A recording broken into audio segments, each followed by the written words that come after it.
Welcome to Man Does Tech, where I solve the problems you didn't even know you had. In this video, I will explain how to start your Audi Q5. First, make sure your key fob is inside the vehicle, ideally in the center console or a cup holder. Next, firmly press down on the brake pedal with your right foot.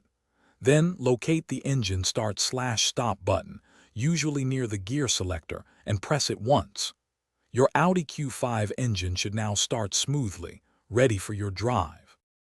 Sometimes, a low key fob battery can prevent your Audi Q5 from starting normally. If this happens, hold the key fob directly against the designated key symbol on the steering column.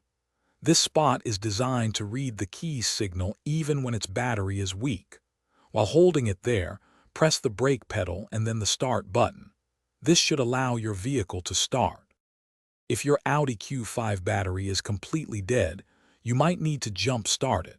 First, open the hood and find the positive terminal, usually under a red cover. Connect the red positive jumper cable to this terminal.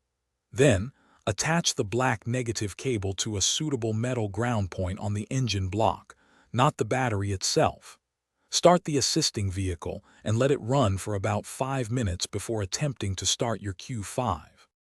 If your Audi Q5 still won't start, check a few things. Make sure the transmission is firmly in park or neutral. Look for any warning lights on your dashboard that might indicate an issue. Listen carefully for any unusual clicking or grinding sounds when you try to start it. If problems persist, your owner's manual has specific troubleshooting steps and error code explanations. Thanks for watching. If you found this helpful, don't forget to like and subscribe.